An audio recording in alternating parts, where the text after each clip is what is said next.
Om Sairam. Welcome to my channel Shri Sai Divya చరణాలు. బాబా గారి అనుగ్రహంతో బాబా గారి దివ్య చరణాలకు నమస్కరిస్తూ మరొక సాయి భక్తుడి కోసం తెలుసుకుందామా.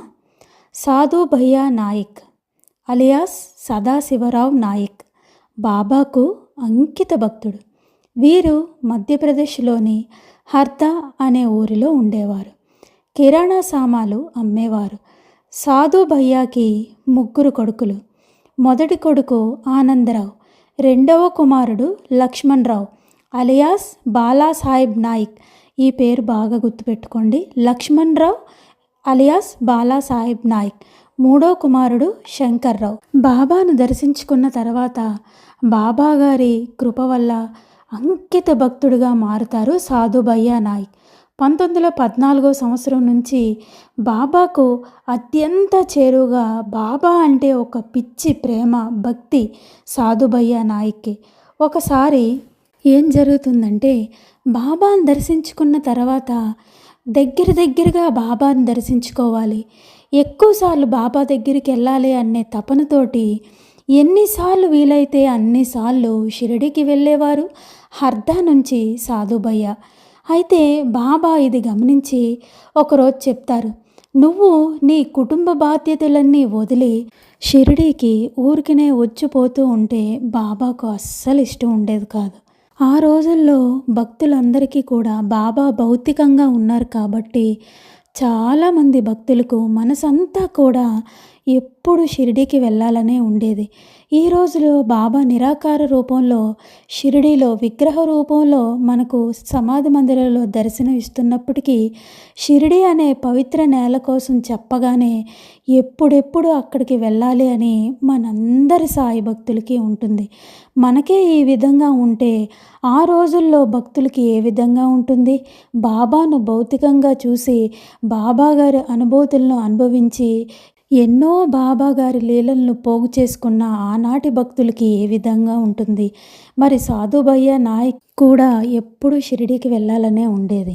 అందుకనే బాబా ఒకసారి చెప్తారు, ఎప్పుడు నువ్వు నీ బాధ్యతలను వదిలి నా దగ్గరికి రావద్దు, నీ కుటుంబ భారం మోస్తూ నీ కుటుంబ బాధ్యతలు నువ్వు చేస్తూనే నన్ను స్మరణ చెయ్యి, నన్ను గుర్తుపెట్టుకో అని బాబా చెప్పేవారు. ఈ విషయం అందరం పాటించాలి. ఒకసారి శ్యామ అలియాస్ మాధవరావు దేశపాండే హర్దాకు వచ్చినప్పుడు సాధు భయ్యా తల్లి తన బాధను చెప్పుకుంటుంది. సాధు భయ్యా నాయక్ తన కుటుంబ బాధ్యతలన్నీ వదిలి గడియకి షిరిడీకి వెళ్తున్నాడు అని చెప్తే అప్పుడు శ్యామ కోపగించుకుంటారు సాధు భయ్యా నాయక్కి, నువ్వు నీ బాధ్యతలు వదిలి అలా ఎప్పుడూ చేయకూడదు, బాబా నీకు చెప్పారు కదా, ఇలా ఎప్పుడూ చేయకు, మళ్ళీ బాబా అనుమతి అడిగి నేను షిరిడీకి రమ్మని నీకు ఉత్తరం రాసే వరకు నువ్వు షిరిడీకి రాకూడదు అని శ్యామ చెప్తారు. బాబా ప్రియభక్తుడైన శ్యామ చెప్పినందుకు అది బాబా చెప్పినట్లుగా భావించి గడికి షిరిడీకి వెళ్ళడం ఆపుతారు సాధు భయ్యా నాయక్. మళ్ళీ బాబా ఒకసారి ఉత్తరం పంపుతారు షిరిడీ నుంచి. అప్పుడు మళ్ళీ బాబా గారి దర్శనానికి వెళ్తారు సాధు భయ్యా నాయక్. 1914 సంవత్సరంలో తన ఇద్దరు కొడుకులు తీసుకొని షిరిడీకి వెళ్తారు. తన పెద్ద కుమారుడు రెండో కుమారుడైన శ్రీ బాలాసాహెబ్ను వీళ్ళిద్దరిని తీసుకొని షిరిడీకి వెళ్తారు. అప్పటికి శ్రీ బాలాసాహెబ్ నాయక్కి 7 సంవత్సరాల వయసు మాత్రమే. ఆ టైంలో బాబాగారి దర్శనం చేయిస్తారు సాధు భయ్యా నాయక్. అప్పుడు వారి తండ్రి అయిన సదాశివరావు అంటే సాధు భయ్యా నాయక్ సాయిబాబా ఎన్నో గంటలు కలిసి చిలుం పీల్చడం వారి రెండో కుమారుడైన శ్రీ బాలాసాహెబ్ నాయక్ చెప్పారు. ఆ తర్వాత బాబా సాధు భయ్యా నాయక్ కుమారులకి ఇద్దరికీ కూడా పిడికిల్ నిండుగా ఊది తీసి ఇస్తారు. ఎంతో సంతోషపడతారు సాధు భయ్యా నాయక్. మళ్ళీ 1915 సంవత్సరంలో బాబాను దర్శించుకుంటారు సాధు భయ్యా నాయక్. అప్పుడు కూడా వారి రెండో కుమారుడైన శ్రీ బాలాసాహెబ్ తన తండ్రితో కలిసి షిరిడీకి వస్తారు. అప్పుడు 10 రోజులు షిరిడీలో ఉంటారు బాబాగారి అనుమతితో. ప్రతిరోజు బాబాగారిని దర్శనం చేసుకోవడం, చావిడి ఉత్సవం ఇవన్నీ కూడా చూశారు.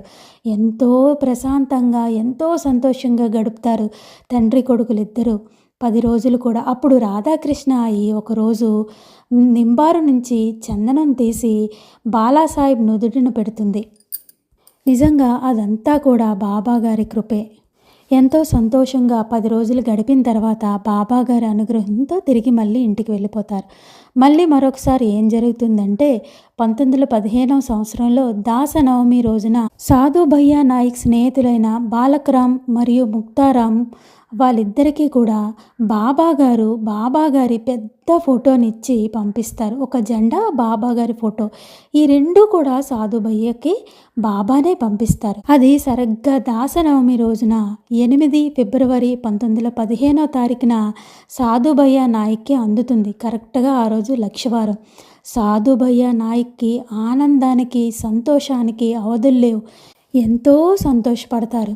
బాబా ఒక ఉత్తరం కూడా పంపిస్తారు ఆ ఫోటోతో పాటు. అందులో ఏముంటుందంటే, ఈ ఫోటో నీ దగ్గర ఉంటే నేను నీతో ఉన్నట్లే, నా ఆజ్ఞ లేనిదే నువ్వు షిరిడీకి రాకూడదు అని రాసి పంపిస్తారు. ఆ ఫోటో ముందు షిరిడీలోని దీక్షిత్ వాడాలో ఉండేది. ఆ ఫోటోని బాబా సాధు భయ్యా నాయక్కి పంపిస్తారు. ఎంతో అదృష్టవంతులు కదా. ఆ రోజు రుద్రాభిషేకము, పూజలు, అన్నదానం ఇవన్నీ కూడా చేస్తారు.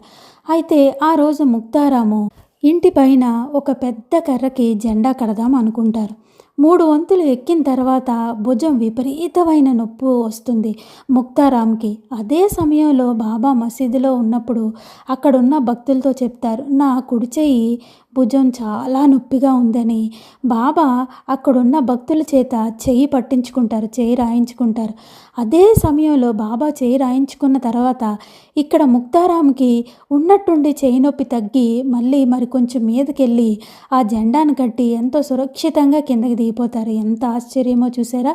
కిందకి దిగ్గానే అక్కడ వారందరూ కూడా సాయినాథ్ మహారాజ్కి జై, సాయినాథ్ మహారాజ్కి జై అని అందరూ కూడా చెప్తారు. కొన్ని రోజుల తర్వాత సాధు భయ్యా నాయక్ బ్రహ్మిగాం అనే మరొక విలేజ్కి, మరొక ఊరికి వెళ్ళిపోతారు. తన తండ్రిని, బాబా ఇచ్చిన ఆ ఫోటోని హర్దాలో వదిలి సాధు భయ్యా బ్రహ్మిగాం అనే ఊరికి వెళ్ళిపోతారు. అప్పుడు బాబా కొన్ని రోజుల తర్వాత సాధు భయ్యా నాయక్కి ఉత్తరం రాస్తారు. నువ్వు మళ్ళీ హర్దాకి వెళ్ళిపో, నీ తండ్రిని షిరిడీకి పంపించు, రోజు ఆ పటానికి పూజ చెయ్యు అని బాబా రాసి పంపిస్తారు. సరే అని అదే విధంగా చేస్తారు సాధు భయ్యా నాయక్. ఒకసారి ఏం జరుగుతుందంటే, కలరా విపరీతంగా పెరుగుతుంది. ఈ బాబాగారి ఫోటో దగ్గరే 2 ఎలకలు చచ్చిపడి ఉంటాయి. భయంతో బాబాగారికి ఉత్తరం రాస్తారు సాధు భయ్యా. అప్పుడు బాబా తిరిగి జవాబు పంపిస్తారు, అల్లా మాలిక్, ఏమీ భయం లేదు, ఆ ఇంట్లోనే ఉండు, నీకో నీ కుటుంబానికి ఏమీ కాదు అని జవాబు పంపిస్తారు. బాబాగారి కృపతోని ఎవ్వరికి, వారి కుటుంబ సభ్యులకు కానీ ఎవ్వరికి కూడా ఏ అపాయము కూడా రాదు కలరా వల్ల. మరొకసారి ఏం జరుగుతుందంటే, సాధు భయ్యా హర్దా వీధుల్లో మిత్రులతో నడుచుకుంటూ వెళ్తూ ఉంటే ఒక వ్యక్తి సాధు భయ్యాకి ఎదురుగా వచ్చి పన్నుకుట్టు పుల్ల, అంటే పంటిలో ఇరుక్కున్న పదార్థాలు తీసుకునే పుల్లను ఇచ్చి అక్కడే అదృశ్యం అవుతారు. అదంతా కూడా సాధు భయ్యా మిత్రులు కూడా చూస్తారు. అయితే సాధు భయ్యా చెప్తారు, నేను ఇంటి నుంచి వచ్చినప్పుడు నా చేతుల్లో ఏదీ లేదు, బాబా నాతోనే ఉన్నారు, నా ఇంట్లోనే ఉన్నారు అని అనడానికి ఇంతకన్నా రుజువేం కావాలి. నువ్వు ఎక్కడ ఉంటే అక్కడ నేను నీతోనే ఉంటానని బాబా ఎప్పుడూ నాతోనే చెప్పారు అన్న దానికి ఇదే నిరూపణ అని చెప్తారు సాధు భయ్యా. ఎన్నో అనుభవాలను, ఎంతో బాబాగారి కృపను పోగు చేసుకొని సాధు భయ్యా సాయి చరణాల్లో ఐక్యమయ్యారు 1937వ సంవత్సరంలో. వారి తర్వాత తన కుమారుడైన శ్రీ బాలాసాహెబ్ నాయక్ వారి తండ్రి చేసిన కార్యక్రమాలన్నీ, బాబాగారిని కలవడం అన్నీ ఎంతో భక్తి శ్రద్ధగా చేసేవారు. వారి 2వ కుమారుడైన బాలాసాహెబ్ నాయక్ హర్దాలోని మధ్యప్రదేశ్లో జన్మించారు. 14 జనవరి 1907వ సంవత్సరంలో జన్మించారు. తండ్రికి బాబాగారికి జరిగిన అనుభవాలను 1914, 1915వ సంవత్సరంలో షిరిడీకి వెళ్ళినప్పుడు జరిగిన అనుభవాలన్నీ కూడా బాలాసాహెబ్ నాయక్ గుర్తుపెట్టుకున్నారు. వీరు ప్రైమరీ ఎడ్యుకేషన్ హర్దాలో చేశారు.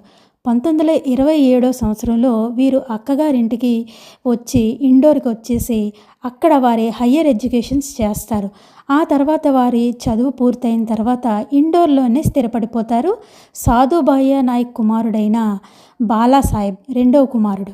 వీరు మాల్వా ట్రేడింగ్ సిండికేట్లో పనిచేసేవారు. క్యామలింక్ ఏజెన్సీ కూడా ఉండేది.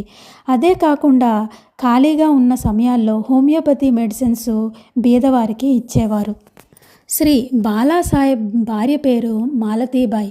వీరికి ఇద్దరు కొడుకులు, ఒక కుమార్తె. వారి పేర్లు విశ్వనాథ్ 30 సంవత్సరాలు, ధనుంజయ్ 25 సంవత్సరాలు, కూతురు వనిత. పెద్ద కోడలు పేరేమో గిరిజ.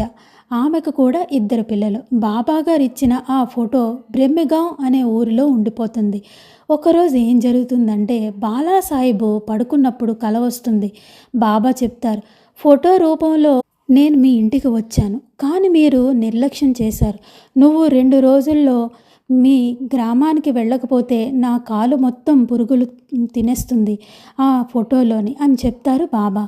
లక్ష్మణరావు, అదే అలియాస్ బాలాసాహెబ్, మేల్కొన్న తర్వాత ఎంతో షాక్ అవుతారు. ఈ కళ తనకి ఏమీ అర్థం కాదు. ఏంటి, నాకెందుకు ఇలా కళ వచ్చింది అని అర్థం అవ్వదు. ఆ రోజు ఆఫీస్కి వెళ్ళి పనంతా చేస్తారు. ఆ రోజు ఎంతో ఎక్కువ పని ఉంటుంది. మళ్ళీ వచ్చి పడుకుంటే మళ్ళీ మరుసటి రోజు మళ్ళీ బాబా కల్లో కనిపించి మళ్ళీ చెప్తారు. అప్పుడు ఆఫీస్కి వెళ్ళి లీవ్ తీసుకొని బ్రహ్మగాం వెళ్తారు. తలుపు తీసేసరికి పురుగులన్నీ ఆ ఫ్రేమ్లో ఉన్న బాబాగారి కాలు మొత్తం తినేసుంటుంది. వెంటనే వెళ్ళి ఆ ఫోటో దులిపి శుభ్రం చేసి బాబాగారికి క్షమాపణ కోరుకుంటారు శ్రీ బాలాసాహెబ్. మళ్ళీ ఆ ఫోటోని తీసుకొని ఇండోర్కి వచ్చేస్తారు. ఇండోర్కి వచ్చి మళ్ళీ మంచిగా ఫ్రేమ్ కట్టించి ఇంట్లో పెట్టి ప్రతిరోజు వారి తండ్రైన సాధుభయ్య నాయకి ఎలా పూజ చేసేవారో మళ్ళీ యథావిధిగా అలాగే పూజ చేస్తున్నారు. వారి తర్వాత వారి కూతురైన వనిత ఎంతో శ్రద్ధగా ఎంతో జాగ్రత్తగా చేస్తుంది. ఆ ఫోటో ప్రస్తుతం శ్రీ బాలాసాహెబ్ నాయక్ ఇంట్లో ఉంది. వారి ఇల్లు ఇండోర్లో రాజేంద్ర నగర్లో ఉంది. ఎంతోమంది భక్తులు ప్రతిరోజు దర్శనం చేసుకుంటున్నారు ఈ ఫోటోని. సాధు భయ్యాయే కాకుండా వారి పిల్లలే కాకుండా వారి మనవలు కూడా, వారి కోడళ్ళు అందరూ కూడా బాబా అంటే ఎంతో భక్తి విశ్వాసం. అందరికీ కూడా బాబా గారి కృప అందిందనే చెప్పుకోవాలి. ఇంతకన్నా నిదర్శనం ఏం కావాలి?